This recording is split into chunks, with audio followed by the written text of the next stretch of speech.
नमस्कार साथियों, आज के एपिसोड में हम आगे के बारे में बात करेंगे, अर्थात जब कबीला युग से अगला युग प्रारंभ हुआ जिसको वैदिक युग के नाम से जानते हैं, और उसकी अवधि थी 7000 साल से 5000 साल पहले के मध्य के बारे में।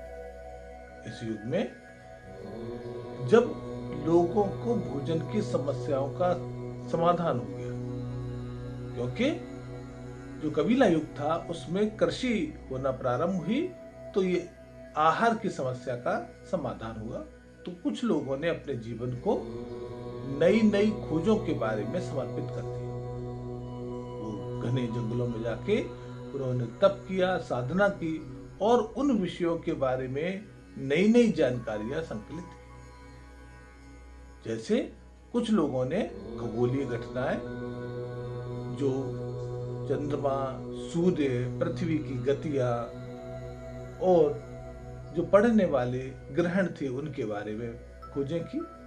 तो कुछ ने जीवन में जब हम अस्वस्थ हो जाते हैं तो वनस्पति को औषधि के रूप में, कौन सी औषधि के रूप में हम प्रयोग कर सकते हैं उसके बारे में खोज की। कुछ ने युद्ध कला में कौन कौन से नए नए हथियारों का हम प्रयोग कर सकते हैं उनके बारे में शोध किया। किसी ने जो संगीत के बारे में शोध किया। तो एक विषय को लेकर ऋषियों ने अपने जीवन को समर्पित कर दिया, और जो ये ज्ञान प्राप्त किया उस ज्ञान को अपने शिष्यों तक देने के लिए वो या तो सूत्र विधि का या मंत्र विधि से मौखिक रूप से देते थे। सर्वप्रथम इस ज्ञान को संकलित करने का काम व्यास जी ने किया, जिनको हम वेद व्यास के नाम से जानते हैं। उन्होंने 4 वेदों का निर्माण किया, संकलित किया। इसमें सबसे पहला वेद ऋग्वेद, जिसमें कि देवताओं के बारे में, उपासना के बारे में वर्णन किया है। दूसरा जो वेद है वो है यजुर्वेद। इसका विषय भी बहुत महत्वपूर्ण है, जिसमें यज्ञ के बारे में और उपासना के बारे में बताया गया। तीसरा सामवेद।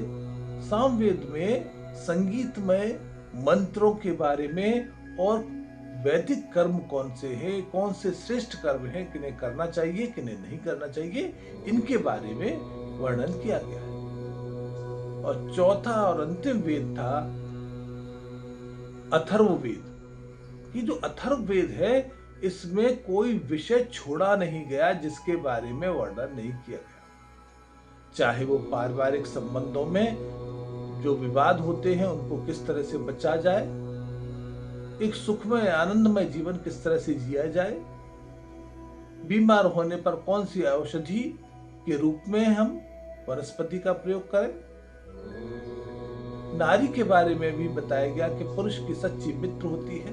अर्थात कोई विषय छोड़ा नहीं गया जिसके बारे में इस वेद में वर्णन नहीं किया गया। तो इस प्रकार से इस वेदों से प्रेरित होकर उनसे ज्ञान प्राप्त करके लगभग 2000 वर्ष तक ये समय व्यक्ति उनसे प्रेरणा लेकर चलता रहा। और जब इन वेदों का प्रभाव कम होने लगा तब युग परिवर्तन हुआ। तो 2000 साल के बाद फिर कौन सा समय आया, कौन सा युग आया और किस तरह के लोगों से मार्गदर्शन हमको मिला, उसके बारे में हम अगले एपिसोड में आपसे चर्चा करेंगे। आज के एपिसोड में इतना ही। आपसे निवेदन है उसको देखिएगा, लाइक करिएगा, शेयर करिएगा, लेकिन सब्सक्राइब जरूर करिएगा। नमस्कार।